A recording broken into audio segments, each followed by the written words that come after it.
Let's get started.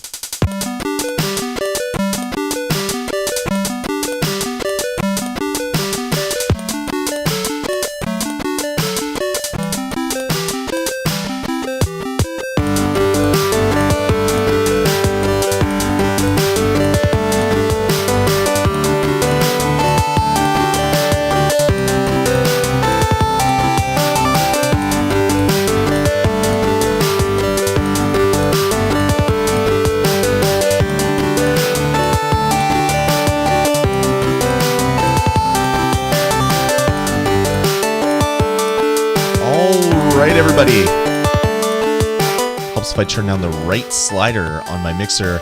Welcome to the bonus stage, episode number 9, recording this late on Friday, September 21st, 2012. I'm in a good mood today. My Bombers just won a game for the first time in like forever, so I'm riding a little bit of an adrenaline high. So this show should be extra fun. As always, I'm your host Lloyd Hanson, and joining me, the guy laughing and cackling in the background, Jeff Ward. Jeff, how's it going, my friend? It's going good. I'm really surprised the Bombers won. It actually kind of hurts me a little bit because I love to see them do poorly. But I'm glad you're in a good mood. My Jays got destroyed today, so that makes me happy. So it's we have weird. This extremely nice balancing act going on here. It's crazy. Yeah. That's awesome. So it's been a good week. How have you been, Jeff? Have you been getting some gaming in? Are you still in love with video games, or are you back to being depressed old gaming curmudgeon? No, you know what? I've been playing a ton of games this week. I guess we might as well just get right into it. Skyrim has the thing is, we were talking about Skyrim on the forums earlier, and everybody has more hours in it than I have. And I don't. Maybe you guys got it at launch or something. I got it for Christmas last year, and I've got about 79, 80-ish hours into it now, and I just friggin' love the game so much. It's almost not a game, that's how much of a game it is, if that makes sense. You kind of get into this world and it's like virtual reality, like when I got my headset on and I'm looking at the TV and I'm sitting really close to it, I just get lost in it. Right. And I feel like, with the amount of detail in that world, like almost anything can happen. The other day I was actually in Riverwood, I think it was, and I was at the mill, and there was one of those stumps that had been cut off, and there was like termites on it, and I couldn't believe that like the team had thought far enough ahead. They're like, let's put termites on these logs, or some sort of bug or something, and that just like blew me away. I couldn't believe that that level of detail is in this game. And right, I mean, around every corner there's just new encounters. I think it's going to take me around 300, maybe even more hours to get everything in the game and do everything. And I'm still kind of working on my house and Hearthfire, but it's become almost a non-issue at this time because some of the things that some of the items that you need to have on your person to build a house is almost excessive at sometimes. It's a lot of, I think that's maybe what they were trying to do, is make the process seem a lot longer than it needs to be by getting you to go all the way to, some sort of town, buy wood, buy lumber. I mean, they give you a house Carl, which you can hire, and you can get them to buy all that stuff for you, which is really nice. But do you have to name him Carl, or can he be any name that you want? He can be anything. Oh, okay. Actually, you don't even get to name him. He's just basically one of your followers or companion that another Jarl gives you. Yeah. You can take them to your house, and then they'll be like, hey, I'd love to work here because this is such a great place. And you're like, yeah, what the hell not? And the other day I fast traveled to my house, and there was a bunch of like raiders there waiting to kill me, and they killed my friggin' cow and chicken. Why? Just random? I don't know. The cow got in the way, and they just hacked it down to get to me. And then now I've got to buy another cow, which is 1,000 gold. And I didn't mean why did they kill your animals? I meant why were they there trying to kill you? Is that just something that happens with this new expansion? You know what? I tried to read a little bit of it, and I actually have not seen anything like that. I think it might have just been maybe they were following me from another piece or something. I don't know, but they just appeared there, and they're like, there he is, kill him. And I was like, oh crap, what the hell is going on here? That's awesome. See, I wish I had that. And I had one question about it. The items that you have to get for your house, are they like things that you could find anywhere? Like, could I stock up on a specific kind of thing, or is it new stuff that they've added with the expansion? There are a few new things, but they use old materials to give you those new things. So you need a lot of corundum, I think it's called, Okay. ingots. You need a lot of iron ingots because through that you make hinges and door fittings and nails and locks and stuff like that. So, but the thing that kind of sucks is there's one, I think there's maybe only one new thing, and I think it's quarried stone, and you need that to build a foundation. Right. But what they do, which is kind of nice, is they give you areas that are all around the house that you can get that stuff really quickly. So, Okay. right behind my house is a quarried stone vein, and then there's a corundum vein just over on the side. So they give you a lot of ways to get that kind of stuff, but it's just a lot of like really really hardcore micromanaging of assets because every piece of ore you have weighs something, and I've got a lot of stuff on me anyway, so my inventory usually weighs me down more than it needs to because I'm trying to build a house. But right now I'm going through the Thieves Guild quests, which is really fun. No, I'm just having a blast so with much fun. Yeah. No, it's good. Not to jump in on you, but No, go ahead. I've been playing a lot of Skyrim as well. Like, even after last episode when I talked about how crazy it was and the difficulty that I had trying to get into the game after the patches, I ended up jumping in and saying, okay, I'm gonna try to complete a bunch of my old quests. So I've been going through. I've probably put another 20 hours into it, which is kind of sad. Wow. And just cleaning up old quests and going and starting to like jump into some of the main quest line and stuff. I actually went to what I would think is probably the most beautiful environment that I've ever been into. I was after a part of the Mehun's Razor, which is one of the Daedric artifacts, and Yeah, I you have go that one too. you go to this area where it's like Raven Tower or something. I can't remember what it's called, but when you come outside of one of the areas, you basically come into this area that is like surrounded by waterfalls, and there's like almost like rainbows coming off, and it's just like, holy crap, like they've spent a lot of time making the environments. And if you didn't do this quest, you would never go there, most likely, because it's a, you go into a tower and then you go out a door at the top of this area, and then you go around like another area, like up a windy path, and then you go into another building. So a lot of people would probably just jump into the tower, clean it out, and then leave. They wouldn't go past it. And then you get to the top and you kill the Hagraven, the named Hagraven girl, and then you get like even a dragon like syllable or whatever the individual things are called. And it's like, wow, if I wasn't doing this quest, I would never have seen this. And it's like one of the most like breathtaking parts of the game. And just like little things, like you come out of I don't know, a cave or something, and you look up in the sky and there's like Aurora Borealis and a huge moon. And it's just like, they spent so much time just making the world look real. I would have forgiven them if there wasn't that much content, like if there was maybe only like 40 hours of quests, but there's like 300 hours of quests if you do everything. Like, it's just unbelievably insane. And yes, Trevor, the Bombers did win. I am not crying right now. I'm very happy.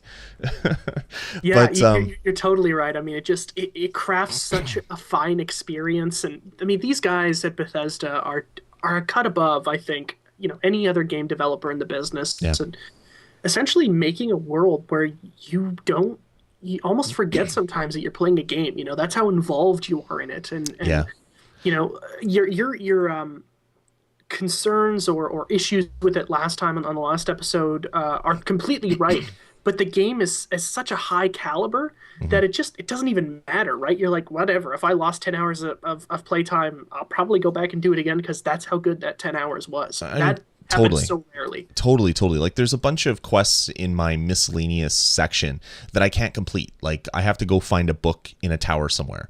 I go to where it's telling me to go, and I open up the chest, but the book's not in the chest, so I can never complete that quest. I have to go to some Jarl somewhere and go talk to him, because that's what the thing is. Go talk to blah. And so I go talk to him, and I complete the quest that was highlighted white. So that's obviously the one that I was there to talk to him about, and then it doesn't disappear from my quest log. It's like Yeah. so many little bugs like that, but it doesn't even really take away from the game because it's so huge and there's so much that you can possibly do in the game. Like I'm really glad that I jumped back into it, even though we don't have DLC, but that's a rant for another episode, which was the last episode, so I'm not going to get back into that one. Yeah. But yeah, I've put so much time into it again, and I just want to keep playing and playing and playing and playing. Like it's, like you said, it's not even a game anymore. It's just like, it's an experience. You're living in the world, not just experiencing someone else that is happening to walk through this environment that was crafted for them. It's so much fun. I really, really dig it. And I'm really hoping that they do a Fallout 4 that is as big as this, because I mean I'm a huge fan of the Fallout series, and I thought that New Vegas was really good, and I loved Yeah. Fallout 3, and I really want to see them do something like that. You know what I would really love, right, is to actually own Skyrim on the PC, just because I know somewhere out there someone has done a fantastic Lord of the Rings mod for it. Yeah, exactly. No, I agree with you fully there. Like a Fallout that wasn't buggy and is in a world this big would just be awesome. Like, Oh that's man, a I'd be great in environment. just like heaven, essentially. All right, so I guess that's enough Skyrim babble for this episode. What else have you I'm been sure playing? we'll talk about it next week too. Probably.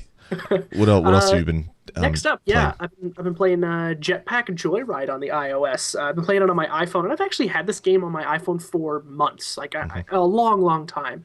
But only until recently did I just get friggin' addicted to it. I probably play, I don't know, 30, maybe even 40 matches a day. I'm closing in on your high score, which is on my you're on my friends list, and I think you're at like 3,700, and I believe I've got 3,300. So Yeah. I'm closing in on your best one, and it's just, collecting coin. There's something about collecting coins that just, what the hell do I need these coins for? But I don't care, but I just want them. It's like the orbs in Crackdown. You just, oh, there is one right there. I just need it. I gotta get it. I don't care Yep. how I get it. So, and they have lots of nice little if you don't know what the game is, you're a guy named Barry who gets a jetpack. He breaks out of a lab, and you're just running from left to right, and you've got to avoid missiles, and you've got to avoid little kind of like laser things that spin around and stuff. And that's pretty much the game. Like there's nothing really to it except for avoid and go as long as you can. And yeah, DJ Lee is right. It's totally Mario syndrome. It's like that. There's that one coin right there, and I missed it. And I'm like, damn it, I should have had that. You collect coins that happen to be just like randomly strewn about in the lab, and there's all these upgrades that you can get to turn you into the Prophet Bird is actually, I think, my favorite vehicle. Yeah. And each of them have a different way of controlling them, which is really, really cool too. And for a game that's free, actually, just in the forums today, when there's a forum thread called Best Free iOS Game, and I was like, this is one of them for sure, because you can pay for other things like with real money, but there's literally no need to, unless you're insane or something, because the game is presented in such a way that everything, even the most expensive upgrade, is something that you can get quite simply by just playing the game a few times and Yeah. getting better. And it's so addictive. I just love it. Yeah, totally. It's a game that I played a lot. I played way back when it first came out, when it actually cost money, and fully enjoyed it. This is a game like I talk about on the TOG, or I have talked about on the TOG before, Touch a Gaming show that we do every Thursday. This is a game that my wife has completed about as much as you possibly can complete. Like you know how you beat all of the missions, and then you get like a little trophy, you get like a little badge or something, Yeah. and then it starts over again. She's badged up, I think, 17 times now. Like, it's not even like humanly possible what she's done. Like, that's a game that she would play all the time. I don't get it. I had a good time with it, but she played like hundreds of hours. Well, probably not hundreds of hours, maybe 100 hours of this game, this little free game, and Wow. done anything. But it's one of those super addictive iOS games like Fruit Ninja or Doodle Jump or Temple Run. Like, they're just so easy to get in, play 5 minutes, and then go about your business. It's really, really good. And for me, iOS games, I'm not a fan of iOS games that try to actually be, like a fully fledged game where, you're in this experience, and there's, it's like an RPG or something, or an action. I like it to be really, really simple.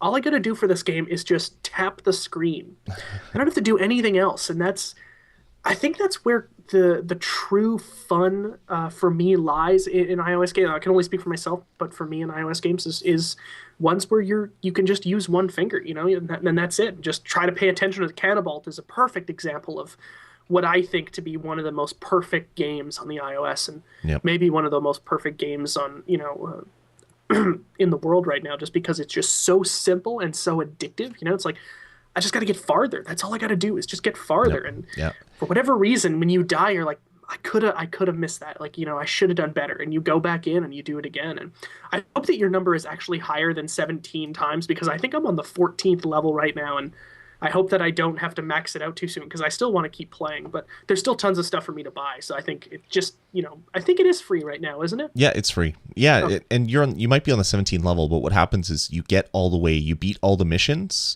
Yeah. and then it starts back at mission 1. And you get a little police badge that goes somewhere in the thing.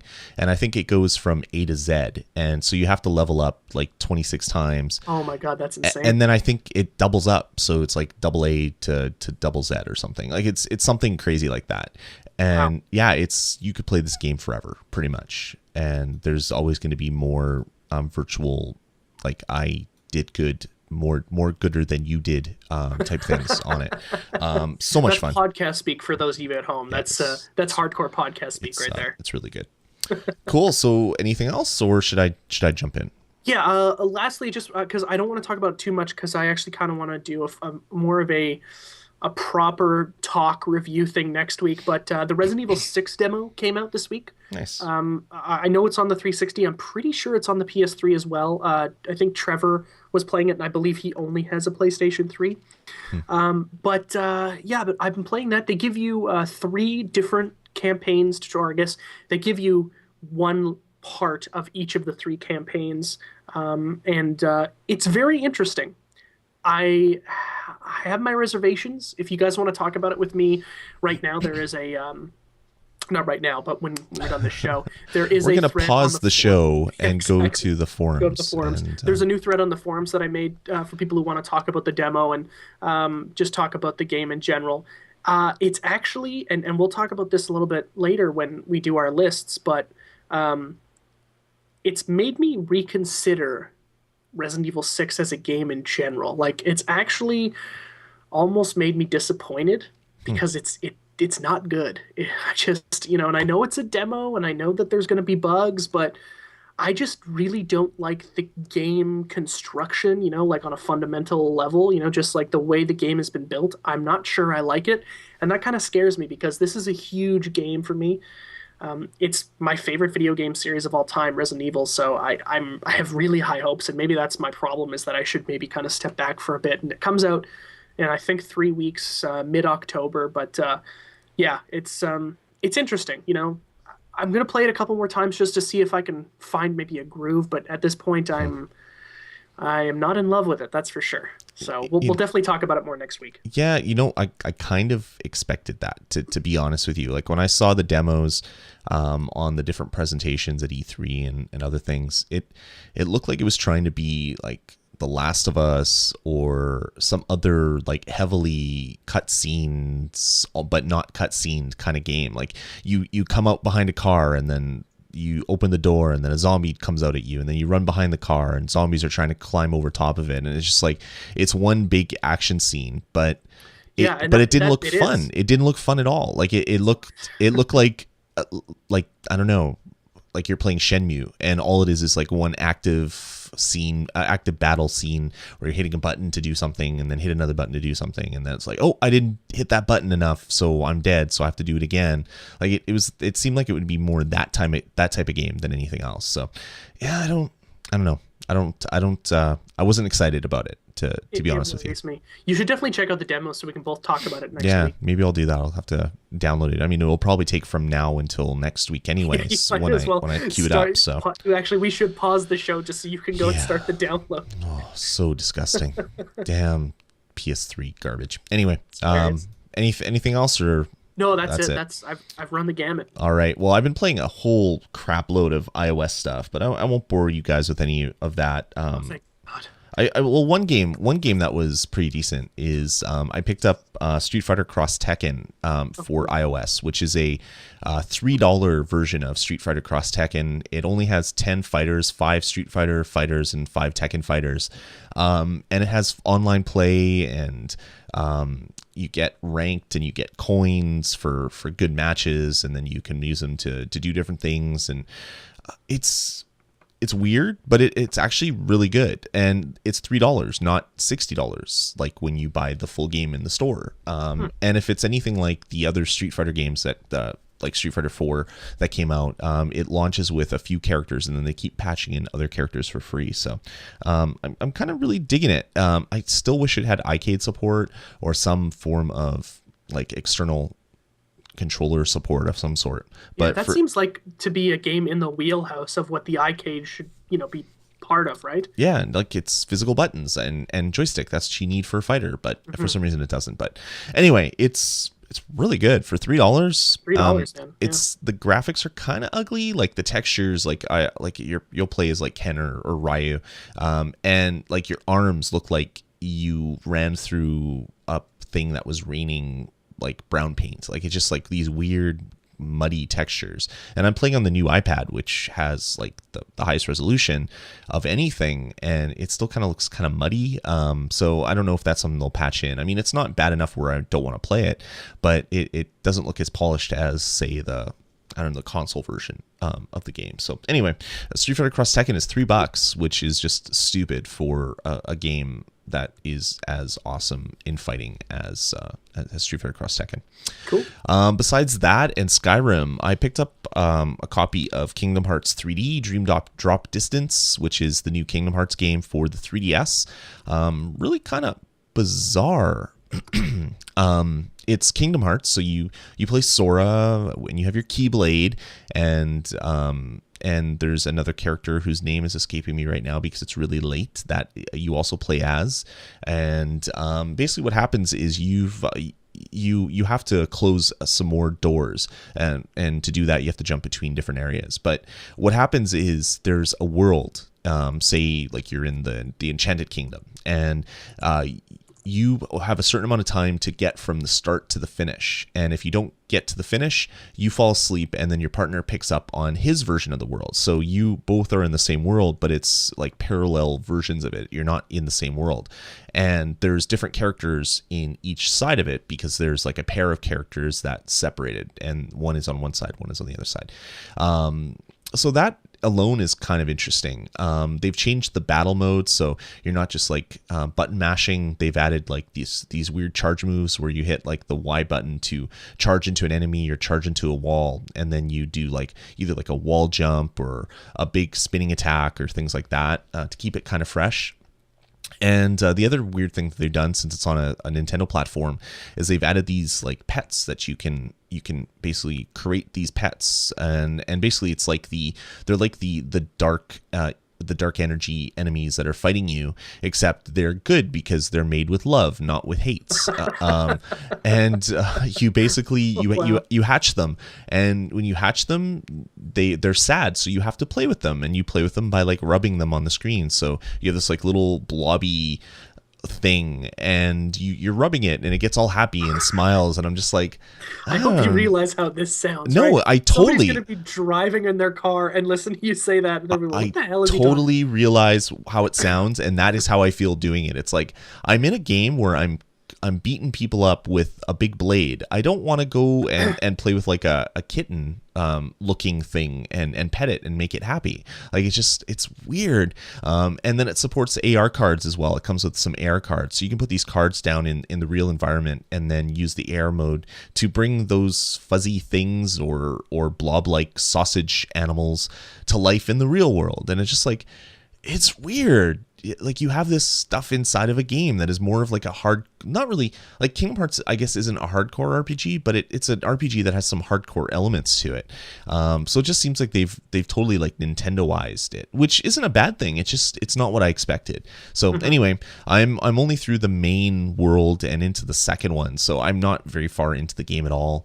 But it's pretty neat. And when you beat a world, you go to the level select screen and you can select another world, and they basically give you an idea of what level the characters are that you'll be fighting in that world, and they also give you an idea of the items that are in that world and how the percentage of them that you've unlocked. So you might play through the first world and only unlock like 26% of the items. So you want to go and play through again to get some of those other items, and those items are either they're like attacks or item cards that you can put into what they call your stack, which are these little things that appear, and if you hit X, you trigger one, or you can hit up and down to choose from your little stack. They're like cards, I guess, that you play in the game.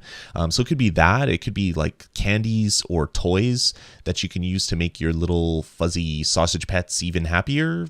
I guess like the first character looks like a sausage. It's weird. It's sausage with like a dog face. It's but not like a schnauzer. It's just, I don't know. It's so weird. Kingdom Hearts has always been weird, but but this is like really a whole weird. nother level of weird. Yeah, this is really weird. But it's a great game, so I'm going to keep going back and I'm going to beat it. I just need to spend some more time with it. So it's taken what I love of Kingdom Hearts and then added some other crazy things. Like in the first Kingdom Hearts, you had to make a ship out of like gummy candy, and you would fly your gummy ship from one world to another through space, and it was like a little battle mode where you're shooting things, and that was weird but awesome. The thing that you do between worlds now is you're falling from one world to the other, and you attack things to make them burst into stars, and you have to collect a certain number of stars to get a good score on that fall, and then they're called the drops. So your drop you're graded either from like F all the way to like A. So they've added some of the things that you've done in other Kingdom Hearts, but not really, if that makes sense. Like they've changed it and kind of twisted it a little bit to make it more Nintendo-like, I guess. But yeah. Anyway, really awesome game. I'm really happy that I picked it up, but I definitely need to spend a lot more time with it to really understand why you have little fuzzy sausage animals that you pet and make smile and coo while you're doing it. And it's just like, I don't want to do this. I really don't. But anyway, keep that game away from your kids until you figure it out. Yeah, and the other thing that it has is it's a 3DS title, so it has like the Street Pass thing, where if you pass someone that also has the game, you transfer a little bit of data back and forth. And what you pass back and forth is your animals that you've leveled up. So it almost acts kind of like Pokemon in that way. So you leave a copy of your animals for other people to battle. Everybody that I'm street passing, like they're like 5 out of 5 stars. All my character count combinations are like 1 out of 5 stars. So apparently there's a lot that you have to do to level up these characters. Apparently I'm not very good at it, I guess. Gotta step your game up. Yeah. To be fair, I've only beaten the first world, then into the second one, so there's a lot of game left. But yeah, it's just, I don't know, it's weird, but in a interesting, intriguing way, not a Resident Evil 6 weird way. There's always, these games that come around every once in a while that you have no words for. You have no idea how to explain what the hell is going on in it. Mm-hmm. And this sounds like one of those games. Exactly. It's bizarre, but it's a good bizarre. So I'm really happy that I did pick it up. Cool. All right. Well, that's about it. Let's get into the feedback. We've gotten actually a bunch of email this week. I'm only going to read one. We had a big email from Elmo, the guy that sent in the "Don't use games too often" email last time, and he thanked us for reading it out. So I was happy in the that chat room right now, like counting how many times we're saying it. He is actually. So game. Just to screw him up. Actually, no. He must be a sports fan because he watches PTI, and I'm a fan of that show as well too, because he made reference to Stat Boy at the end of the show just to see where they kind of screw up. I love that show; it's great. So I'm not going to read his email right now, but we're going to get into an email from Corbin, and his email starts with, "Note: please read on the show." And his email continues, "Can you guys try to do an N64 segment? Seeing as my Wii and 3DS both kick the bucket, it's really all that I can play. It would be a cool flashback type episode, and I would get depressed / happy when a new episode comes out.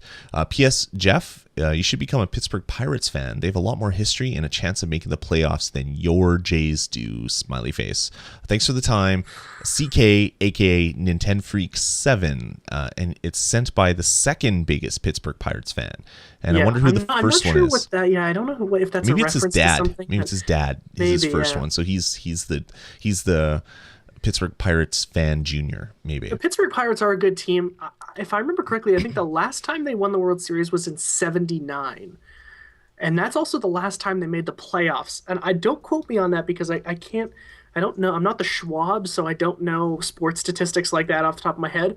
But I think they've won 5 World Series. The last one was '79. So it's been a very long time. They do have a 100-year history in Major League Baseball, so you've got a very big loyal fan base. But I don't think they're a bad team, but the Jays, man, the thing is, like, the Jays are, and this is now turning into a sports podcast. I was gonna say, Jeff, do you know what? I have a tip for you.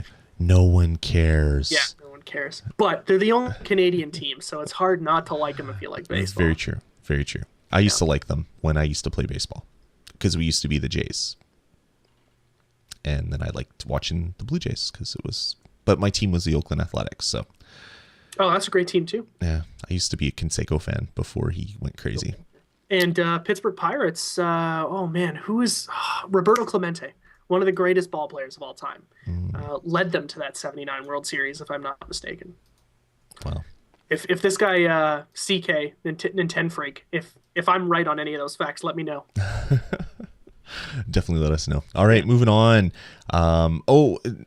He also sent in what he called the bonus stage rap, which was a little song that he put together. It was almost impossible to hear, unfortunately. So if you want to re-record it in a something so we can actually hear it, that would be great. I'm going to try to clean it up if not, and see if I can do that. But yeah, if you could re-record it, because I think it's awesome and I want to play it on the show, but it's mumbly and too staticky because I guess you weren't talking very loud while you're doing it, I guess is what it is. So let me know, send me an email, let me know if it's possible for you to re-record it, and if not, I'll see what I can do to clean it up and maybe drop a beat behind it or something, because that would be kind of funny. So thanks, Corbin, for sending that in.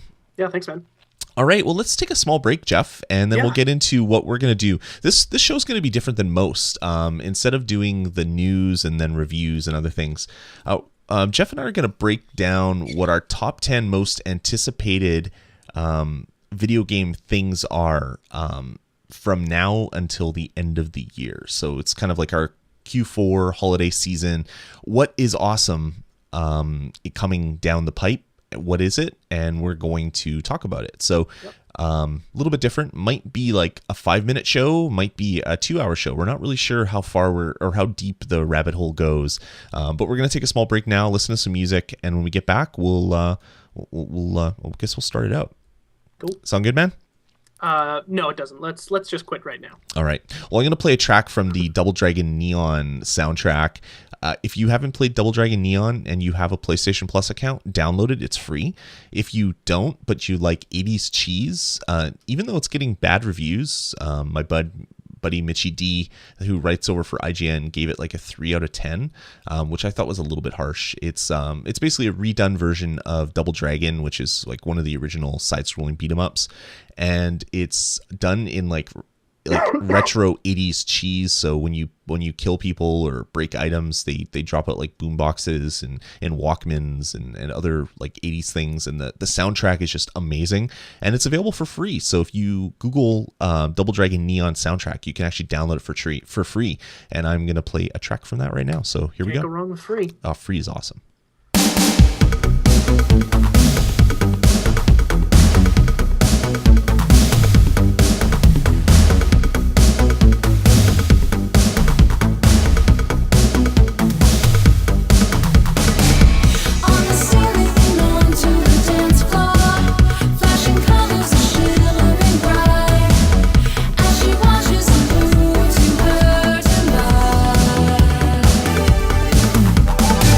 Like a tiger, she waits in advance.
right. That was Mango Tango Neon Jungle from the Double Dragon Neon soundtrack.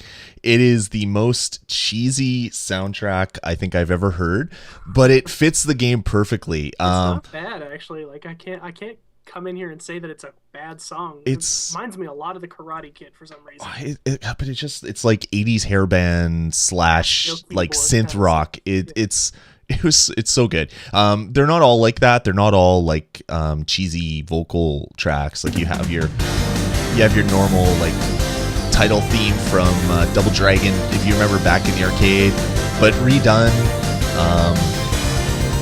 Like little things like that. So everybody knows this theme.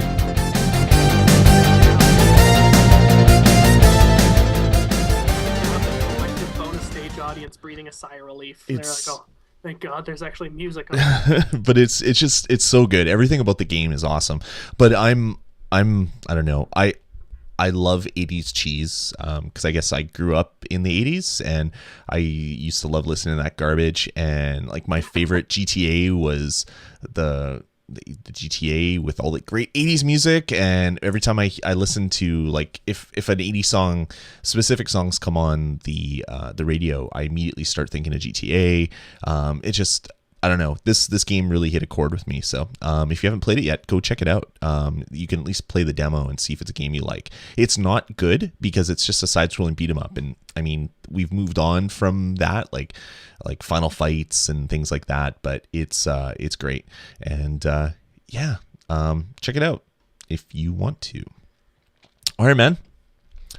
What do you say? Yeah, so if anybody out there is listening, I know that Trevor used to listen to the bonus stage when we had it on Kick FM. One of the things that Tom and I used to do all the time was used to count down our top most anticipated games of Q4. And Q4 for a lot of people is when the gaming season starts. You know, you have that October to December 6-week stretch where the big games come out. You know, they've got all the money behind them. They've got tons, for marketing budgets. You see commercials of them and stuff. So we figured that we might as well keep that tradition alive and give you guys our most anticipated, not necessarily games. It could be a console, it could be an accessory, but for the sake of this, just our top 10 most anticipated releases in gaming for 2012. So I've got my list. Along with bonus stage, I guess tradition. I don't know what's on Lloyd's list. He doesn't know what's on mine. Although I think we have a pretty good idea of what's on both because this year has actually been a little bit thinner than some in previous terms, but there's still some big games coming out, and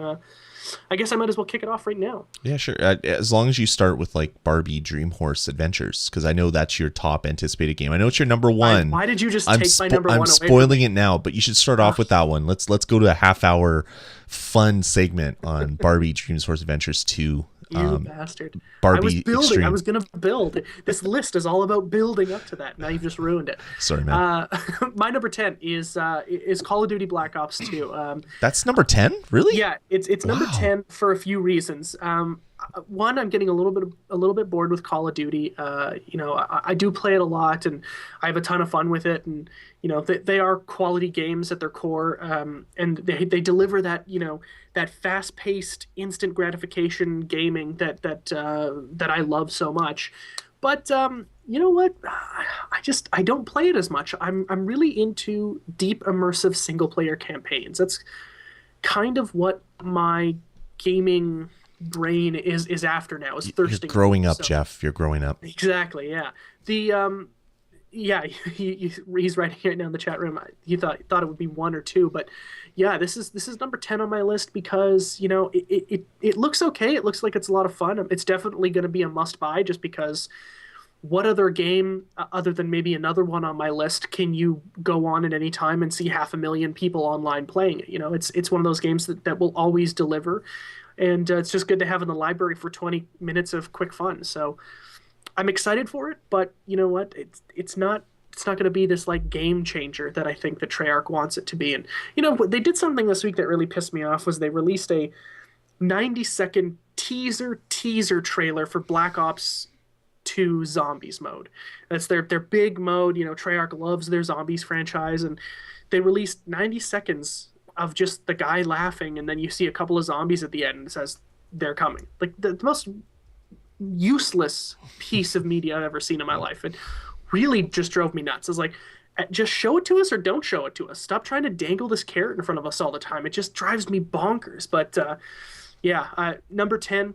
And yeah, no surprise it's on my list, but maybe some surprise that it's so high. Yeah, so low, I guess. Yeah, Or so or low. high. Depends, I guess depends how you look at it. Yeah, Okay, cool. So COD Blops 2 is your number 10. yeah. All right, well, let's get into my number 10. And this one is a game that I don't really know if I'm going to buy, but it's a game that I really want to experience. So if I want to play it in a store, I want to try it somewhere before I pony up the $60. And that is a Zombie U for the Wii U. Oh yeah. I mean, it's a zombie survival horror game, I guess.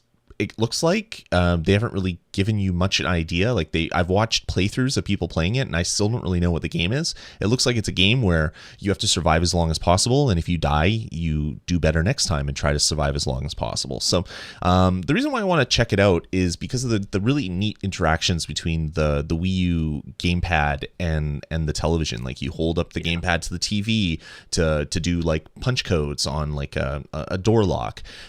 It seems like it's probably going to be one of the best, I guess, non-Nintendo games that is really going to show off kind of what the Wii U is. So if you want to have people over and show them what the Wii U is, you're like, okay, it's not all bright colors and pom poms. It's guts and blood and shooting things in the head, which is weird on a Nintendo console. So Yeah. I'll probably end up buying it because I'm going to be starving for games at Wii U launch, I'm sure. But yeah, it's right up there as number 10. It's a game that I definitely want to get, but I don't know if it's much higher than number 10. Yeah, it definitely looks cool. I think I've seen enough media for it at this point, though, where it's just like, okay, maybe we talked about this last time. I can't remember, but remember, I think it seems familiar me saying this, but they've shown us so much of it already, and it's like, you're almost kind of burning the game out for me. I don't think I'm going to actually pick up a Wii U at launch, but when I do, I don't know if this is going to be one of those ones that I actually want to play because I've seen the whole game already. But you're right. It's one of those games that showcases what the Wii U can do, kind of like how Uncharted Golden Abyss showcased what the Vita could do, Yeah, in its exactly. processing power, and just it used every friggin' thing on that device. So Yeah. it's one of those showcase games. And I mean, at the very least, it looks like it's going to be fun. Yeah, that's kind of it. Like I really hope it's more than just a tech demo. I hope it's more meaty than just try to run away from zombies and die and then start over and do it. Like I hope there really is a game to the game. Yeah. It's not just a cutscene experience like Resident Evil seems to be. Like that's the game that I'm going to keep ragging on for the next little while because that's seems to be what I hate in gaming these days is what Resident Evil 6 is bringing. Yeah. And I hope Zombie U isn't that. I hope it there's more to it. Like I don't want to make my face look like a zombie. I don't care. But I do want to like do the television and gamepad interactions, which are probably really gimmicky, and you're probably going to do it for the launch games, and you'll never want to do it again. Yeah, and then you'll be sitting there and be like, "Oh God, I gotta do this again," and Yeah. you're holding up all lazily. But Yeah, exactly. So I'm really looking forward to it. So anyway, number 10, Zombie U. cool. My number 9 is Call of Duty Black Ops Declassified for the PS Vita. I put these up high because I just kind of wanted to get them out of the way. But the Vita needs a really good shooter, and it has one in Unit 13, but it's a third-person shooter, a little more tactical. I really like the idea of a first-person Call of Duty game coming to the Vita, and it's one of those games that for me, I'm just gonna play the hell out of it. And that playing, it doesn't matter what game it is, but me playing with my Vita is gonna make me feel like I finally got a value out of the damn thing. So it's on the list because I'm excited to actually play my Vita. Not necessarily the game, but I'm excited to use the device that the game is actually made for. Uh, so it looks fun. They've done a really good job at making it fit the screen. It looks fantastic. It looks like it plays really well too. I've seen a couple of small little segments. Of course, they're produced by Treyarch, so you can only take it with a grain of salt. But they're saying that the game plays fantastic. I mean, it's got the dual analog sticks, and there's competitive multiplayer that you can play online or locally, via your link together in like a LAN party. It looks like a lot of fun.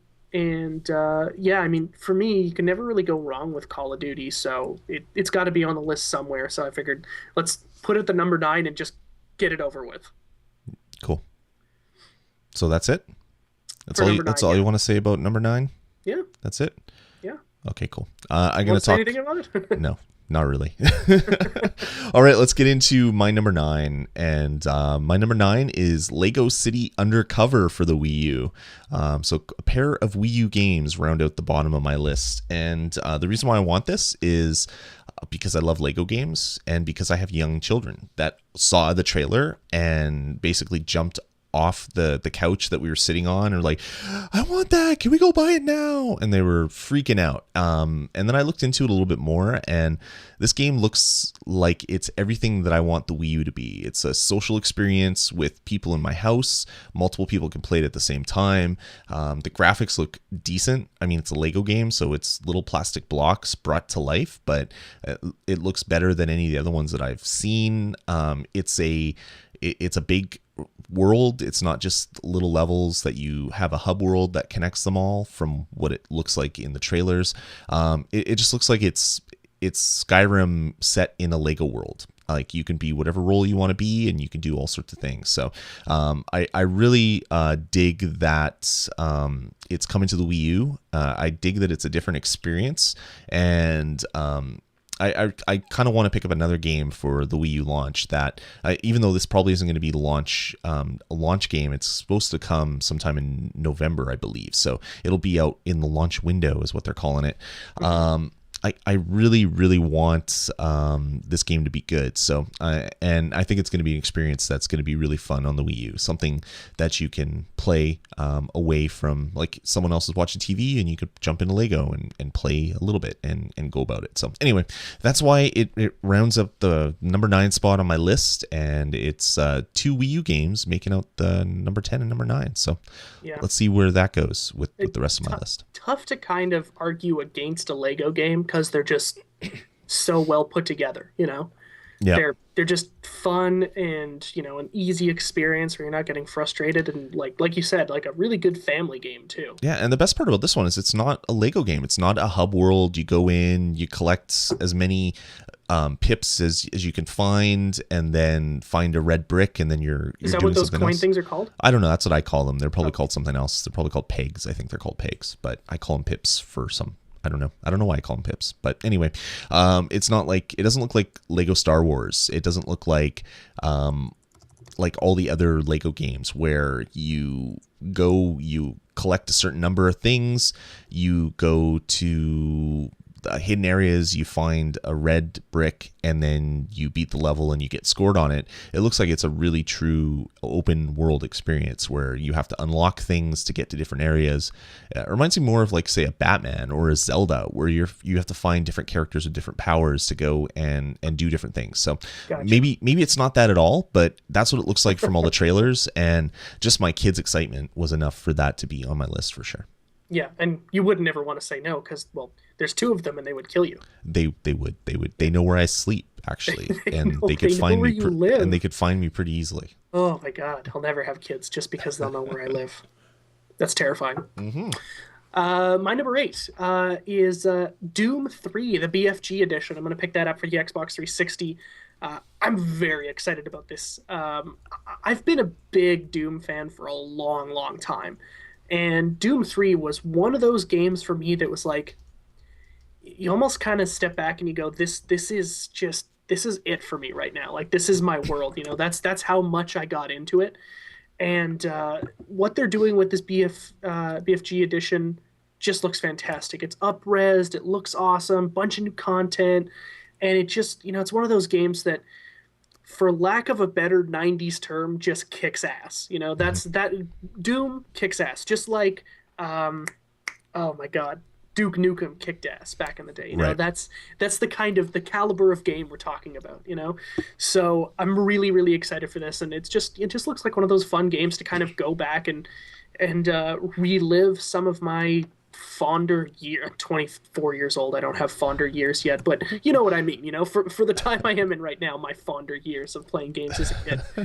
And yeah, it's just a lot of people kind of scoff at these remakes, and I don't really have any problem with them as long as they put the time and the effort in Mhm. to making it just a little bit, making it more than just, hey, it's the same game, but it looks a little bit more pretty. Right.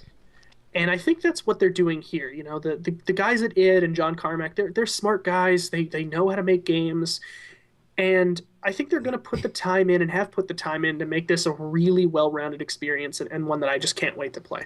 The question is, do you want to play it on your PC or do you want to play it with an Oculus Rift? Oh man, yeah. You know what? Which I guess would also be on a PC. But Yeah. but do you want to experience it with that headset, or would you play it even without the headset? That's actually a really good question. You know what? I think just because of who I am, and I don't like peripherals all that much, I think I would just go without. And I'm going to pick it up on the 360. I'm not actually going to get it because I Right. don't have a PC that could run the game anyway. Right. But I sure would like to try it, but I don't know if I would fork out the money myself. Yeah, no, I feel you there. I too want to play that game. It's not on my list, but I only want to play it with the headset because I just have a feeling that Oculus Rift is just gonna kick all sorts of ass, and I really want it. But I'm gonna wait for the actual consumer release, not the $350 developer held together by duct tape and baling wire version that was kickstarted. Cool. Cool. All right. Well, let's move on to my number 8, and that is going to be Epic Mickey 2: The Power of Two. I played and that's I'd probably be playing it on the Wii, I guess.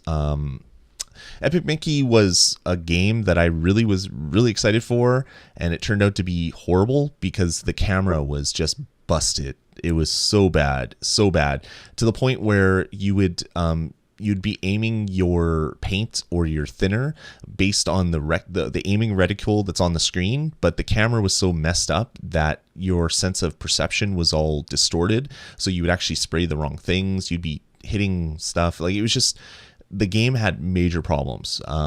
I wish it was better than it was, which is why I'm really excited about Epic Mickey 2. It looks like they've fixed all the problems of the original. You get to play as Mickey. You get to play as other characters. You're running through Disney environments. You meet all sorts of Disney characters as well. And I love it. I really want this to be awesome. So I'm holding out hope that it is going to be as good as I hope it is, and I will definitely be picking that one up on right around release day because I do love Mickey Mouse games.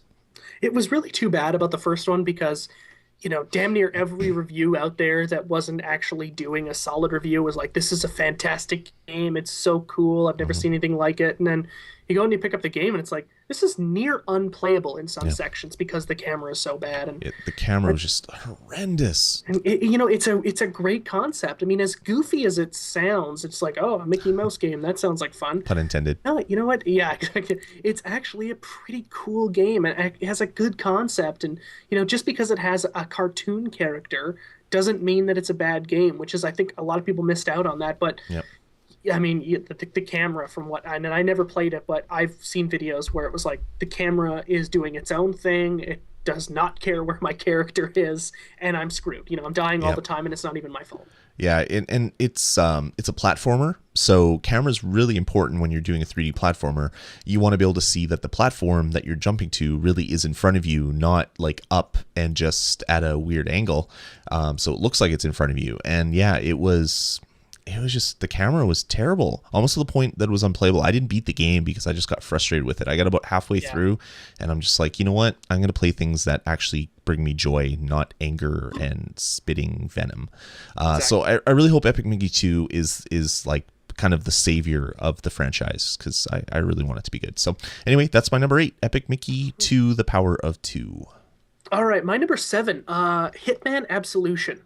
Been a Hitman fan for a long time. Although the last one I played was like way back in the day. Shoot, I can't even remember what it was called. But it's just one of these one of these games that it's so different from anything else out there. It's not like this, guns blazing, although you can do that, but you know, you're not that strong, so you do get taken down pretty quickly. But I like the idea of just kind of sneaking around and being an assassin, being this elite assassin. And it got a lot of flack, but the nun trailer, with the nuns that come in and they try to kill him and then he just whoops their ass. Although they take a round out of him too.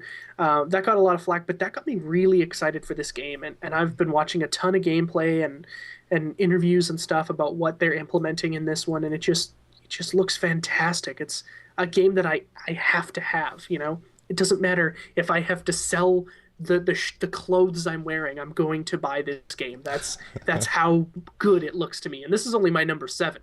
There are a few other games that I would sell clothes to buy too, but this is the first one on the list where it's like there's just no contest. This game has to be in my possession because it's been way too long since we've had a Hitman game, and it looks like they've taken what makes Hitman great, jacked that up, made it even better, and then refined all the parts that kind of made the game a little bit lackluster. So super excited for this. Have you ever played any of the Hitman games? Yeah, yeah.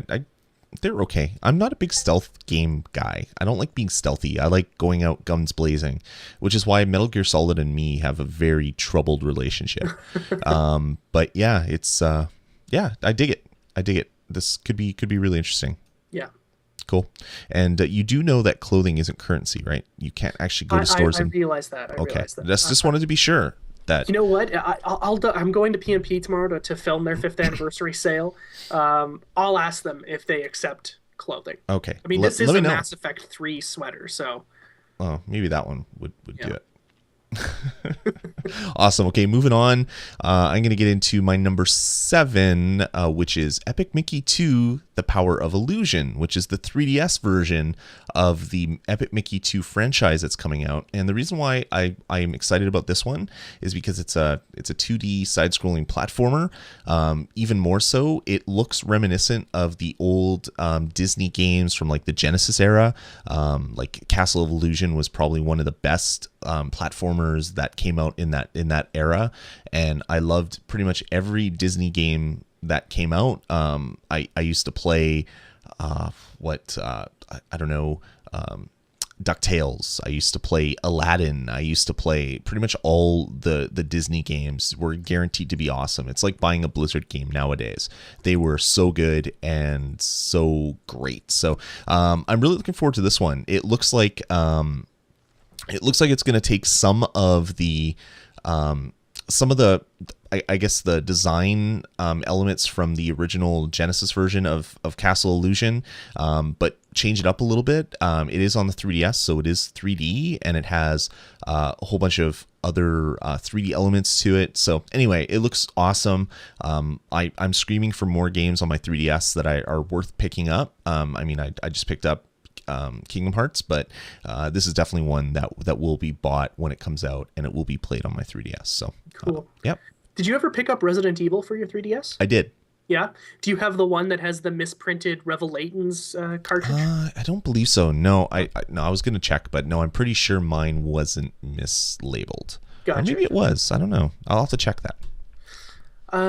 Okay, so I guess we're on number 6 now, right? Yes, sir. My number 6 is Resident Evil 6. Now, this was actually my number 3 until I played the demo, and the demo has actually dropped it down 3 spots. I'm still excited for this game, and Trevor and I were talking about it in the chat room, and we're both still excited, even though we're very nervous about what kind of impression the demo left us. But at the end of the day, it's still Resident Evil. It's still the 6th iteration of that that main story arc line, and I can't not play it. I just can't. I'm wearing a friggin' Resident Evil shirt, for God's sake. I mean, I have all of the SD Perry novelizations of the games. I mean, I've played every game that they've ever released under the Resident Evil moniker, and I love the franchise so much that I'm more invested in the story than the gameplay. The gameplay could suck, but I would still probably tough through just to see what happens. That's how much of a fan I am. That being said, I still am very nervous, and this would have been a lot higher on my list, number 3, if it wasn't for the way that the demo kind of left a sour taste in my mouth. Number 6 for Resident Evil 6, which is just far too high. Even now, I'm saying it, and I'm like, I can't believe it's that high on my list. Two thoughts. One, you realize that the story in Resident Evil is just like bat poop crazy, right? Oh, It's absolutely insane. That's why I like it. Okay, good. And you also know that there's this thing called YouTube where you can actually watch full playthroughs of games without having to subject yourself to the craziness that is what this game is probably going to become. Yeah, I've never watched Let's Plays for one reason. And it's basically when you're playing a game, you kind of get this feeling of like you get the adrenaline rush of you actually doing what's on screen until the cutscenes, right?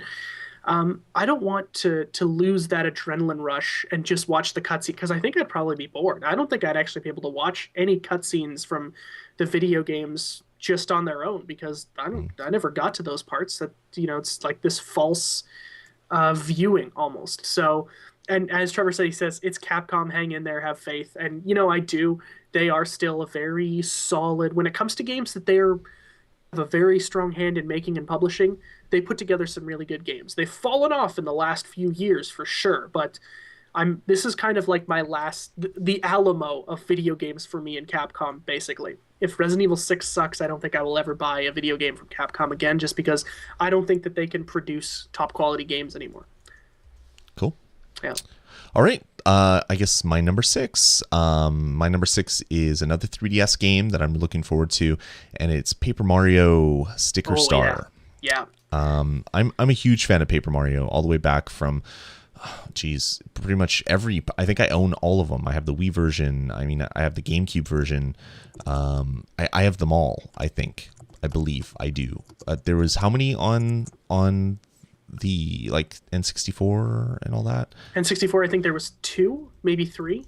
I'm gonna have to double check that. I know there was definitely 2. I'm not sure. I think maybe the third came out on the GameCube. Yeah, I think so. Anyway, however many there are, I own them all because I bought every Paper Mario game, and I just love the idea. Like you're this little paper character and you could spin around. The Wii version was even better. People are saying, do I own Nintendo stock in the chat? Yes, my last 5 games are all Nintendo games, I guess. They're not made by Nintendo, but they're all played on Nintendo platforms. I need to justify the existence or the purchasing of said consoles and handhelds, so that is why they are there. Anyway, I own all of them. As I said, the Wii version was really cool because it had a bit of 3D elements to it. Yeah. It's just so good. This one looks even better because you're in 3D now. You're playing on a 3D handheld that has 3D depth, so there's going to be a lot of puzzles and things that revolve around that 3D element to it. The thing with this one is it's Sticker Star, so the whole one of the main gameplay mechanics in the game is finding stickers and then using those stickers to power yourself up and make yourself stronger and do different things. So it just looks like it's going to be a fun game to play. I can't wait to pick it up. It was supposed to come out in Q1 of next year, and what game did it? And Luigi's Mansion was supposed to come out in Q4 of this year, but they've swapped that recently. So this one is coming out, I believe, on the 11th of November, and Luigi's Mansion is in next year, sometime in 2013. So I'm kind of happy at that. Kind of sad, but I'm really looking forward to picking this one up. So yeah, they've been pushing Luigi's Mansion, I think, too far. Yeah. Just like. I really want to play that game. And you know what? Paper Mario 3D, I think, is enough to kind of satisfy you. This game looks so good that I want to buy a 3DS to play it. That's how good it looks. Paper Mario has always been one of those franchises where, again, how do you say no, right? I mean, the game is just so good. It's so much fun. It's super creative. And yeah, there's just almost no way to say no. Once you start playing it, it's like, okay, well, I'm in. I'm just in. There's no getting out now. Exactly. So cool. So there you go. Paper Mario Sticker Star for the 3DS, a Nintendo platform. Yes, I do own Nintendo stock. Oh wait, no, I don't because they're not a publicly traded company. So are they a publicly traded company? I guess they are. They probably have to be. I guess they would have to be because they were disappointing their stockholders, weren't they? Yeah. And they had to take deep bows of I don't know. Yeah. They have to Shame. bow and hold it for 10 minutes. Bow and shame stuff. So yeah, I guess they are. But no, I do not own stock in Nintendo. So number 5. I was actually going to ask you. We've got a little bit of a Winnipeg celebrity in our chat room right now.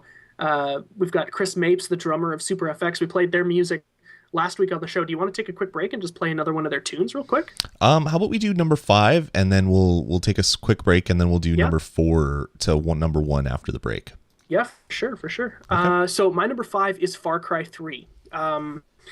This game wasn't even on my radar until E3 2012 this year, and when we started seeing trailers and started seeing gameplay, I was like, wow, this is insane. I mean, there's no other way to describe Far Cry 3 than to just say it's insane, because it is. It's a game about just you being completely out of your mind, insane on some weird drugs, or you're hallucinating, and you're just like, super powerful sometimes, and the game just looks fantastic. It's total chaos. I've been a big Far Cry fan for a long time. I've been saying that for all of these games that are sequels, it's one of these experiences that's, I probably won't play the multiplayer too much, but I played Far Cry 2 on the PS3 and then the Xbox 360 for a ton of hours. To put you in an environment that you would probably never otherwise see, Far Cry is one of those games that does that really, really well. And I'm really excited for this game. Just looks super brutal and violent and just like visceral. A bunch of other V words that I don't know at this point. Just looks like a ton of fun. They look vitamin. It's a very vitamin-y game. Violin, Vuvuzela. They look very Vuvuzela. Oh, wow, Vuvuzela. Yeah. That's that that's horn, noisemaker from the FIFA World Cup, right? Yeah, the crazy football people. Yeah. Cool. All right. So should I move on to mine? Yeah, absolutely. We'll I take a didn't small break. have much to say about Far Cry 3. Okay, cool. So my number 5 is Assassin's Creed 3. Nice. I am a huge Assassin's Creed fan. I've played them all except the most recent one, which I haven't picked up yet because I have so many games that I have to play, but I will pick it up and play it before Assassin's Creed 3 comes out.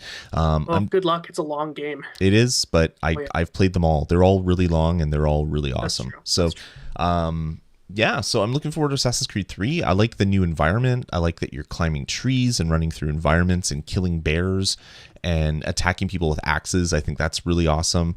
I just think it's a really great, I don't know, I think it's a really great franchise.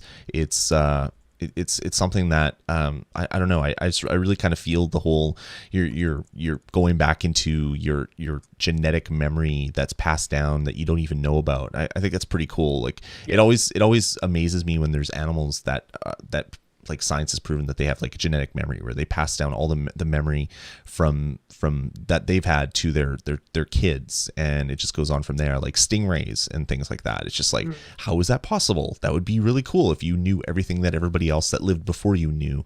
And I kind of really just kind of geeked out on that a little bit about Assassin's Creed. So I'm really excited to see where this one goes and kind of what kind of happens, like what's going to happen to Desmond? What is he going to find out? What's the past gonna do? What's the future or the current time for him? Like what kind of interplay is that going to have again? So I'm really looking forward to it. So yeah, number 5 for me. It's surprising that it's not higher, I know, but I really can't wait, and it is number 5. Cool. All right, so take a break. Yeah, for sure. All right, let's do that. I'll crank that one up and we'll take a small little break, and we'll be back for our number 4 to number 1 right after this. Is this a Super Effects song? It is a Super Effects song. It's awesome. Mute City. We'll play the whole track. 2 minutes.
awesome. That Love that is song. Super Effects, their take on F-Zero Mute City, which is actually a track that I get stuck in my head every once in a while. I think about F-Zero and then I have that music in my head for like days. So I really love that version of it. So thanks for putting it out. You can check it out at Super Effects Music on YouTube and check that one out. So yeah, awesome. Yeah, I actually used this track and Big Blue in the PNP Games fifth anniversary video for the music bed, and I've actually had Mute City stuck in my head all week because I've been listening to it so much from editing. And I was talking with Dario, who's one of the guys in the band, and he was saying that he's going through all the old Mode 7 stuff and remastering it so they can release it. And this is one of those ones he remastered. Sounds fantastic. Yeah, just so good. Cool. All right, well, let's get down to from number 4 to number 1 on our list of most anticipated things in gaming for quarter 4. So, Jeff, what's your number 4, sir? My number 4 is 007 Legends. Right. I'm a huge man. I hate saying this again, but I'm a huge James Bond fan. I love the films. I've read a lot of the books, and for the most part, I've played a lot of the games too. They haven't been great in the last little while. The last two have been pretty good with GoldenEye Reloaded and stuff. But 007 Legends is a game that takes what is it? Wow, one, two, three, four, five plus another one that's going to be released as free DLC. 5 movies and puts it into one game. So the first mission of the game is Moonraker, and then it goes on to On Her Majesty's Secret Service, and we go into Goldfinger a bit. We go into License to Kill, and then finally Die Another Day.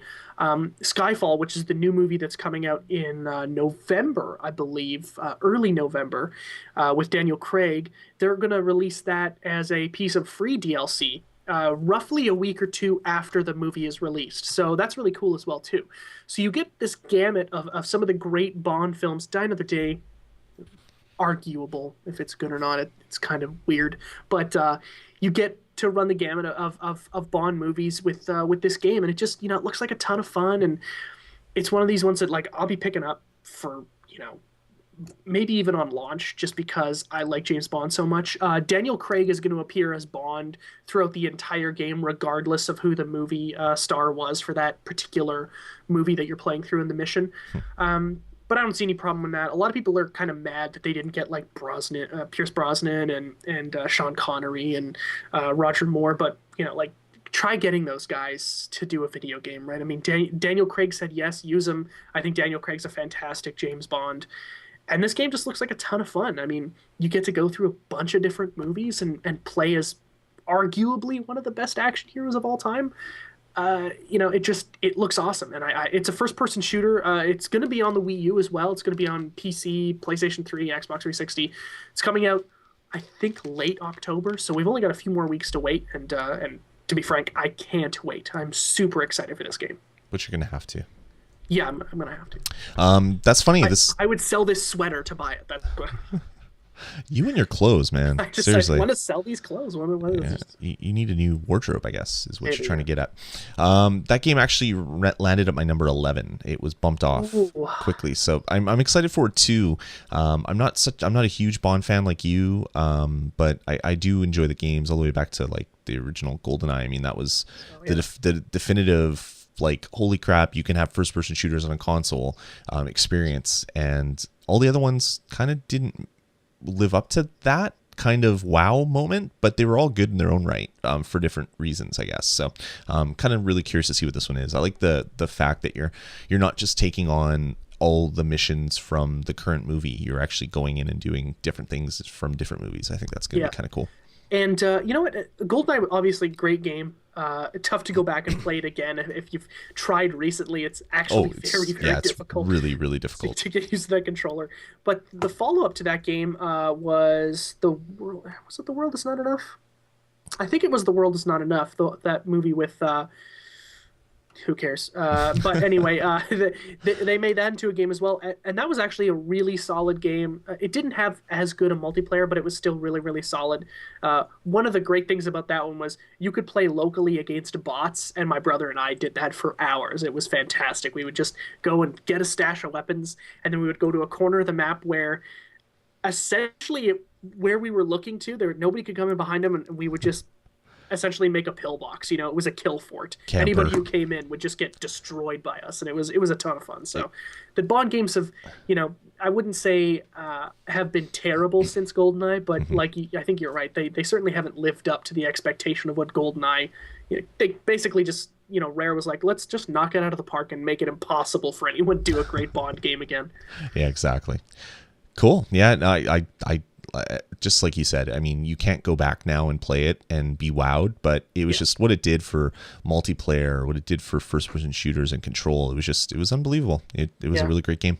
Very few games can say about themselves that they changed things. Yeah, exactly. And that is one of those games. Totally. It got all the PC purists to realize that you can actually have first-person shooter experiences on a console, and it's not horrible. Yeah. It's not as good in some ways, but it's not horrible. Yeah. All right, cool. Moving on. My number 4 is Naughty Dog's The Last of Us, Nice. which should be higher, but I'm not really too sure about this game in all aspects. It looks amazing. It's really demoed really well. My problem with this game, it's not even a problem. My curiosity about this game is they've shown little tiny slivers of this game, and your little girl companion picks up a brick and hits someone, or finds a gun and shoots someone, and all these little things, the way they're playing out, and they say that they're totally organic and they haven't been scripted, but I kind of wonder how true that is. So I'm cautiously optimistic about this game. I think it's going to look amazing and it's going to play amazing. But yeah, I'm not fully 100% sold that it's going to be like the best game that I'm playing this console generation. So I'm really, really kind of awesome. I really want it, and I can't wait to play it. So it has to be up there on my list, and it comes in at number 4. Yeah, you know what? You're not alone in feeling that. And this actually, believe it or not, this game was number 11 for me. So, I mean, I just bumped it off my list, and it would have been higher, but, as wowed as I was, and I think we talked about this when it's got to be These Dudes on Games, right? When we were talking about E3. And we were talking about how insane the gameplay that we saw was in the demo, the playable demo. We were just like, we couldn't believe it. This was so fantastic. We were stoked about the entire thing. But then I kind of started to think about it, and it was like, how much of that game was he actually playing? The games that are on my list are games that I'm very confident in what my interaction with them is going to be. For The Last of Us, even though I'm excited for it because it looks fantastic and I love Naughty Dog, and when have they ever done anything bad? Like, I mean, try to figure that out as I spit all over the mic. But I don't know what I'm actually doing in that game. How much of the game am I controlling, and how much of the game is being controlled by itself? And that worries me a little bit. So I'm completely on board with you there. And I think that, as time progresses, we'll find out more. But they seem very, very scripted. Like if we went and played that same scenario, can we do it differently, or does it have to go out that way? Yeah. And that's kind of what makes me a little bit nervous about it, know? And I've seen interviews with the devs, and they say, no, it's perfectly like it's not scripted. It's perfectly organic. It can play out a million different ways. I don't know if that's true. I kind of don't believe it, even though they say it flat out. So I don't know. I really, really hope it's as good as I hope it's going to be. But it has a lot to live up to, I guess. Yeah, and I'm totally with you. And I probably would have had it up as high as you had, but because of your concerns being my concerns as well, I'm like, you know what? I got to bump it, because I know what my interaction with these other games is going to be. And, even though we all like a little bit of mystery, that mystery is too much for me to put it on my top 10. I'm still going to buy it. Like, no contest, but, it's number 11. Cool. Okay, so that was number 11 for you. What's your number 3? My number 3, somebody might get angry at me for saying this, but my number 3 is Walking Dead Episode 4, Around Every Corner.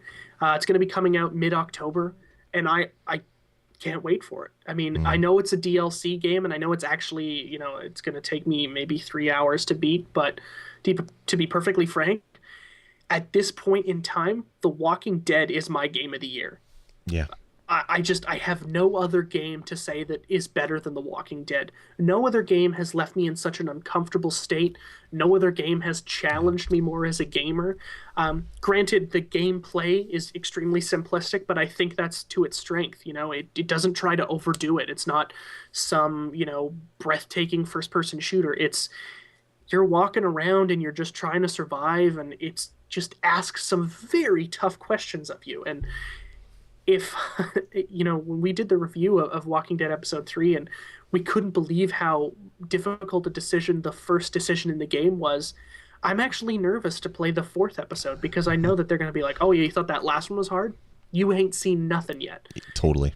And it completely earns its number 3 spot on my list without question. Cool. I actually wrestled with putting that on my list as well. But basically said, well, I've already bought the game and this is just, I'm waiting for something to come out. So it didn't make it up there. But yeah, that's easily, just like you, that's pretty close to my game of the year already. Yeah. It has been such a great experience. Like every episode has been better than the last. I don't know, it's just a really great game. I've recommended it to so many people and not one person has complained that has picked it up. So that's probably like a dozen people easily that I've convinced to buy it, and no one has said anything bad about it. They just said, oh my God, you're right. And yeah, Exactly. it's Yeah. great. It's a great game. I haven't heard anybody say like this game sucks. And if they did, I would just punch them in the head. I'd be like, what's wrong with you? Yeah, And there's nothing wrong with the game. What's wrong with you? I would let you sit on a tractor and I wouldn't save you, man. That's not what I would do for you. I would save someone else and leave you to die. Yeah. A spoiler from episode 1. Cool. All right, moving on. My number 3 is Halo 4. I love the Halo franchise. I played the original one like at LAN parties where, like, this is back in the day where people had a television and a console and no internet. So when you had LAN parties, you would bring your TV and your console over to your friend's house. And I can remember having like 16 people in a house with 16 televisions and 16 Xboxes doing a whole bunch of 4-player death matches with Halo 1. I remember Halo 2 playing online and just blowing my mind about how awesome it is to be able to play like online with people. Halo 3 was great. Reach was okay. Some of the other ones are all right. okay, but yeah, I mean, Halo 4 looks amazing. It's not being done by Bungie, but it is just as exciting as any Bungie Halo release that I've ever seen. I'm really looking forward to it. I'm looking forward to see what Microsoft will do differently with this franchise and take it to a new direction. And I hope it's as good. I really, really hope it's as good. So anyway, Halo 4 is my number 3, which is confusing. Yeah, maybe it should have been your number 4. Jeez. It should have, yeah. Assassin's Creed should have been my number 3. My number 2 is Assassin's Creed 3. I guess we're starting to get into the similarities here on the lists. Not too much extra to say from what you already have said. I'm very interested in the Abstergo Desmond part of the game. I'm really interested to see how his past selves are going to manifest themselves in the real world, or maybe even what he considers to be the real world, as kind of things cross over. That's one of the more interesting parts of the game to me, is the fact that these things seem to be kind of coming into his universe, and that's very interesting. And I think above all else, I'm just really happy that this game does not have Ezio in it. I love Ezio, don't get me wrong. I thought, Italy and everything was fantastic and it played great. Yeah. But I'm tired of seeing him. It's time for a new character, and I like this Civil War stuff, and Yeah. the character looks so cool, and I know we're going to get some really, really cool Native American kind of I want to say lore, but that's the wrong word. I'm not. Yeah. Maybe history is what I'm trying to say. Yeah. That kind of stuff is going to be really cool. I know there's going to be some brutal kills, and man, I really hope you get to kill George Washington. I think that would be awesome to just like rewrite history for some weird reason. But I'm really excited for this game because, like you said, it's just one of those things that you've invested so much of your time Right. and so much of your thinking into what's going on in the world of Assassin's Creed. And I've been into it from the beginning as well. I've played every game. I have yet to beat the previous one. I'm maybe a third of the way through. Um, but I just can't say no. And like I've said many times on this show tonight, how do you say no to Assassin's Creed 3? I challenge you to try. Yeah, no, I fully agree with you. And I also agree with you about the whole Ezio. I'm tired of him. I love him. I love the voice actor. I love the character. But I would have much preferred to play more games as Altair than so many games with Ezio. So yeah, or at least split them up half and half. Yeah, exactly. So I'm glad that we're moving on. But yeah, I'm really, really excited for it. So that was your number 2. That's my number 2. Awesome.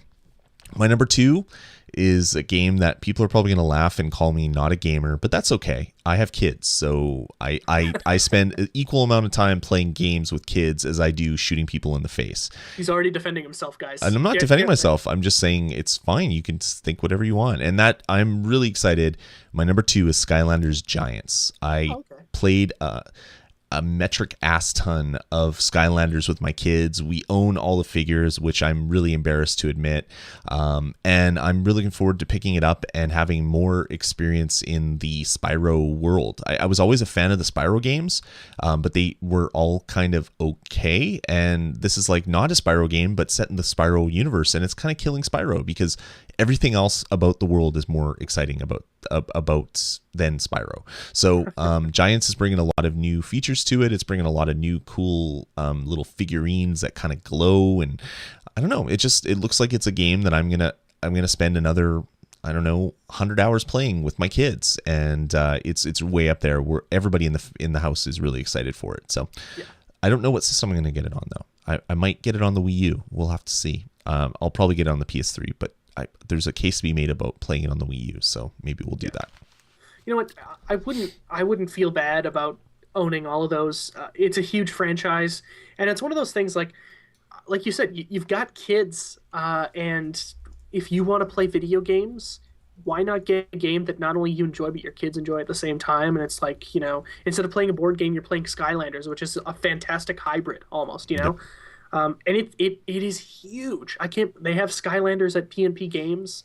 They stock them there because they know how popular they are. Mm-hmm. It's hard for them to be kept on shelves a lot of the time because that's how popular they are. So, yep.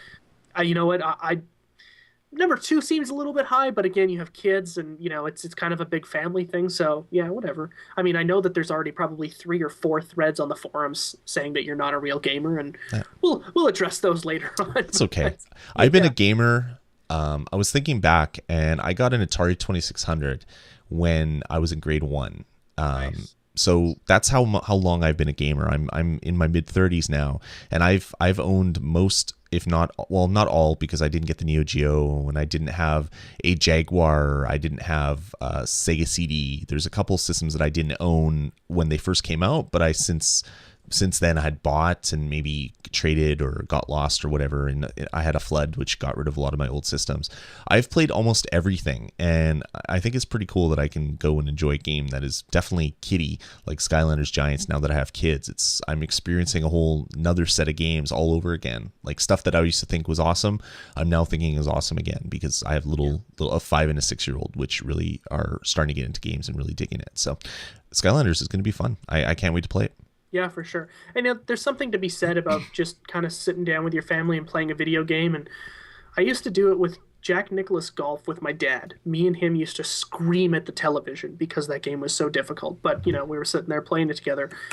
That is becoming harder and harder to do. And Skylanders is one of those games that allows an entire family to just sit down and play video games. And that's pretty awesome to me. Yep, exactly. So that's enough defending my decision, I think. Yeah, exactly. Let's start attacking you instead. All right. So Jeff, what is your number 1 most anticipated thing? Number 1. I'm actually really surprised that I ranked this as high because I'm not, the biggest fan of the franchise.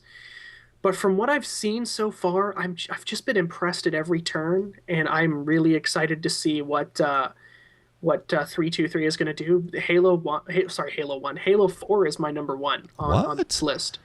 I would never have guessed. I know, because I casual at best Halo fan, but there's just so much going on here, and The multiplayer looks like it's going to be awesome, Hmm. and obviously, there's going to be a huge audience that's going to be playing it, so I won't have to worry about not being able to, like, nobody's going to be playing it, so half the game is ruined. Um, they're bringing over some of the stuff from Reach with Forge and stuff that I really enjoy, and I'm really just excited for the campaign, which is something I've never said for Halo. I never cared about the campaign at all. But for this one, from what I've seen, it just seems to be really, really dark and just ominous and very serious, you know? Well, The other yeah, campaigns, with how they left Halo 3 with like Master Chief pretty much yeah, sacrificing himself, like, sorry, kind of spoiler, but the game's been out forever, keep so stuff right where but he basically sacrificed himself to save everybody and kind of just realized that he was going to die, but he didn't, and now he's back. So I can understand why there's the kind of dark foreboding kind of feeling over it. And yeah, yeah, the thing about Halo 4 that has me most excited, I think, which is kind of weird, is the episodes that you're going to get for free if you have a yes, gold account, which I don't. So I might have to get a gold account just to play these things, but they're going I to be do. Yeah. they're going to be offering you a weekly dose of Halo with a movie and a small machinima movie and a series of campaigns based around that movie. So awesome. And Yeah, I it's can't believe it's weekly. Like, if they can actually keep that up, I'm going to be just super impressed. well, what they've done is they've pretty much created all of the content already. So when the Okay. game hits, it's gonna come out. But But still, huge amount of work, right? totally. And this is one of the things that I can't believe has not been done before. I can remember being amazed at Professor Layton on the DS because there was a puzzle that was being released every week until I realized that all the puzzles were actually on the cartridge. So it was just a time release. So Yeah. there was nothing that Nintendo was doing. They weren't actually doing hard work and putting it up there.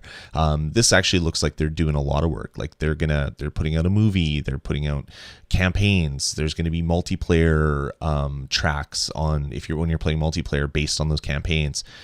It's amazing, and it's free for the first like season, which I think is going to be 3 months. Yeah, that's a lot of content. Totally, yeah, totally. Yeah, So and very it's cool. that level of work and craftsmanship that So after Bungie leaves, right? And here's what I've been thinking. After Bungie leaves, the studio that comes in, which I believe is 323, is that what they're called? Yeah, it's like, isn't it 343? Maybe it's 343. It's some number kind of Yeah, like that. They've come in. They've essentially got one of the biggest shoes to fill totally. in gaming companies, right? Well, they're jumping into taking the helm of one of the largest franchises in video gaming. It's kind of what people know of current gaming. Like everybody heard of Halo and playing the Halos, and it's probably one of the biggest franchises now. Like, I mean, Call of Oh, Duty is absolutely. bigger. That they sell more. They're a media crazy 20 billion selling thing, but Halo is still kind of like the franchise Yeah, almost, yeah. if that makes sense. Halo, Mario, Yeah. franchises, right? Mhm. So in my estimate, they've got to walk in and not only are they trying to prove themselves, but they're also trying to make sure that this game is different enough from the previous Halos that it looks like, hey, we have innovated here. We've changed the game. Mhm. We haven't just come in, used old code, and said, "Here you go. Here's Halo 4." No, no.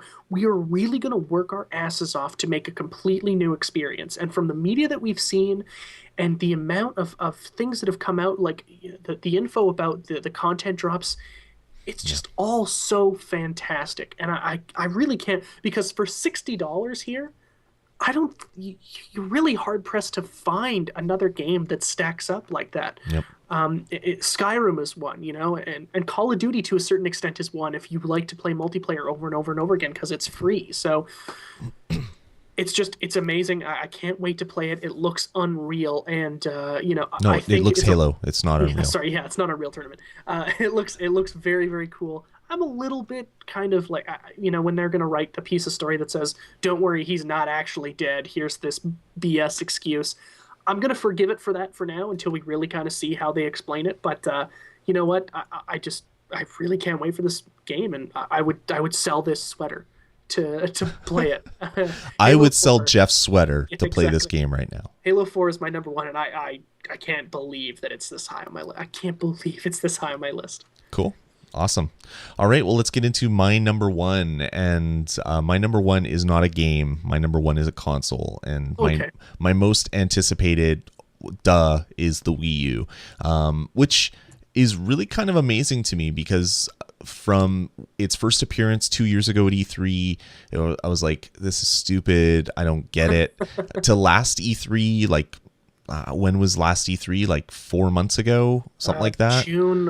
What is it now? It's September. So 3 months ago. 3 months. Like, it's not that long ago. I was so mad about the console. It wasn't even funny. It was just like, yeah, I mean, it's Nintendo. It's a new Nintendo console. It's the Marios and the Metroids. And then they had that Nintendo Direct last week, or 2 weeks ago, I guess it was. Yeah, 2 weeks ago. And it was just like, holy crap, this is something that I want. And I really want it, to the point where on Friday I pre-ordered it just before pretty much every retailer in North America sold out of pre-orders for it. Like, it's unbelievable how often, or how many people want it, and how quickly it's sold out, and how it's probably going to sell out until way after Christmas. So everything around it is just like raising the hype level. I'm so excited for it. Well, and the last time that something like this sold out was the Wii. Exactly. So, I mean, is it history repeating itself? I'm not sure, but at this point, they seem to be poised to do amazing business with this thing. It could be basically a $350 paperweight that I will basically let the kids play Mario on, and that will be it. But I'm really curious to see how developers are going to use this second screen. And I mean, at E3, Microsoft made a big deal about the second screen and how they're going to have second screen games come out where you do stuff in the game and then you have a tablet which can allow you to see things. But that's not a tablet that ships with the console. That's not a tablet that every single person that owns the console will have, where this is. So I hope it's more than just a map screen for 99.9% of the games. I hope that people find some innovative way to use it. But anyway, I was willing to take that gamble and put my 350 bones down, and get a console at release, even though I know it's expensive and it's probably gonna have a price drop in a year because people aren't gonna buy it. But then again, I see that it's sold out everywhere, like Amazon and Best Buy and Walmart and all these like huge retailers that probably are taking tens of thousands of pre-orders have sold out. So maybe it's going to be better than even what I thought it was. So anyway, I'm really stoked for it. I'm really excited to play it, and it's definitely my most anticipated thing to come out this year. Yeah, and you know what, I have to agree with you that everything so far sounds good. At this point, I don't think that you're really taking even much of a risk at all, because if they're going to be honest with us, right? And I don't like to be as cynical to think that, you know, every gaming company when they go up on E3 stage is going to lie to us. And I don't think that Nintendo is lying to us here. So, you know, if they're being honest, this thing is going to be really, really good. They're going to have a very strong launch lineup for it. Their launch window, I think, is way too big, but I mean, that's another conversation.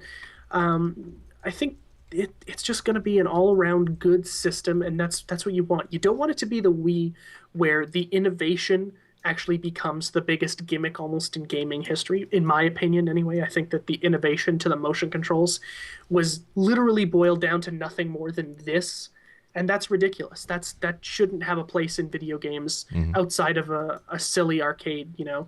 But this is something that, you know, if people are going to develop quality games, not quantity, because that's what the Wii was, in my opinion, you're going to have a very strong console on your hands. And obviously it's getting its head out first for the new console generation.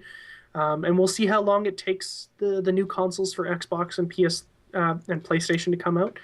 But yeah, it's something that obviously we're going to be talking about maybe even every week until it happens, because every day new stuff comes out about the Wii U that, you know, is like, wow, why am I not buying this thing already? And then I realize, oh yeah, because it's already sold out.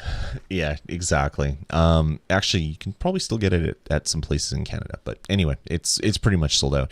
I'm really, really excited for it, and you're going to hear about this at length until it comes out, and I apologize in advance, but when it releases, I'm going to be picking it up and I'm going to be playing the hell out of it. And You're inviting me over, right? Obviously, because we have to review it together. yeah, sure. If you want to come over, Nice. you cannot touch it though. You can look. You yeah, can I look. just get to look at You have it. to stand on the other side of the room and look at it. No, Yeah. I'm kidding. Of Actually, course. I'll stand in the corner and then you'll put up a mirror so I can look over my shoulder at it. I'm not allowed You to cannot look have direct line of sight Yeah. for my Wii U, is what it is. I will should actually. invite it- I'll have a Skype camera on what I'm doing, and then Yeah. you can watch it on Skype. That would be Exactly. good. But no, yeah, no, totally. You can come over, and I'm super excited. I don't know what games I'm going to get at launch. I mean, I put a tenner down on New Super Mario Brothers U, so I'm probably going to be picking that one up. But there's probably going to be other games that I want. I mean, Lego. I've already talked about it. Zombie U, Rayman looks really unbelievably awesome. Like, so there's probably going to be a whole. My wife's going to really, really hate me. She's going to be so angry at because my. you're spending so much money. Yes, which is why I fully 100% pre-ordered the Wii U. So the bill walking back from GameStop is not going to be as bad as if I had to pay for the Wii U and 3 games or 4 games Yeah. or 7 games. So anyway, I that's my number one most excited. I need to have it now thing that's coming out in Q4 2012. Would you sell my sweater to get it? I would sell 100 of your sweaters to get it. Wow. Yes. That's bold. So go buy 100 sweaters, give them to me, and I will get my Wii U. It's all my plans coming together. Yes. I like these list episodes. They're a ton of fun. And I was worried that this would be about a half hour, that we would like breeze through things really fast. We've been talking for about 2 hours now, so sorry, I mean, people. Do you never realize that we just love to hear the sound of our own voices? We can't shut up. Try to make us shut up. It is it's impossible. It's one of those things about life. It's You could have one piece of news to talk taxes, for an hour. death, and Lloyd and Jeff talking at length about games for Yeah, exactly. way longer than they should. Yeah. It's right up there. That's it. Awesome. All right. Well, guys, thanks for tuning in to the bonus stage episode 9. Thanks to everybody that came out to the live show. Again, we've said it 100 times before, or at least 9 times before. We do this live every Friday night at 10 p.m. Central over at vgpodcast.com/live. And we would love you guys to come and join us. We had about a dozen people show up over the link of the show. We had Elmo left early. We had DJ Lee came in. We still have Trevor and Chris from Super Effects in the chat room right now. We've had some other people come in and drop out. So, guys, yes, thank you for coming out and joining us. If you want to talk about your top 10 lists, we do have forums over at vgpodcast.com/forums, and you can pop in, give us your top 10. I would love to see what your top 10s are. They're probably different than mine or Jeff's. Maybe I don't know, Halo 4 isn't number 4 or number 1. Maybe it's number 2 or number 3 or number 27. Who knows? Everybody likes different games, and I'm really curious to see what you guys are into. So check that out at vgpodcast.com/forums. Let us know what you think of the show. Send us an email, vgpodcast@gmail.com, or you can email us directly at you can head over to vgpodcast.com and contact us and contact us, or you can email us directly, which is vgpodcast@gmail.com. There you go. Yeah, I was reading things in the wrong order. My brain is scrambled because I've been talking for 2 hours straight. No problem. Hey, but the Bombers won, so you can go to bed happy. Yes, I am going to go to bed very happy. I'm going to go drink some beer because I couldn't drink beer while we were doing the show. But now it's midnight and we're done the show and I can barely talk. Perfect time to go on a bender. Yeah. Remember this feeling, because next week they'll probably lose. Yeah, I'm fully aware. And see, I could have gone. I have season tickets, so I should have been at this game. But I had a whole bunch of stuff. Like, it's my daughter just turned 5. We're having a party on the weekend. And it's like, I got so much stuff that I had to do. I had to go shopping. It's like, I can't go to this game. And sure enough, it's the game they win. So, yeah. My luck. Yay. Yep. Go Bombers. All right. Well, that's going to do it for this episode 9. Thanks, everybody, again for tuning in. And we'll talk to you next week. See you guys. Later. Let's get started.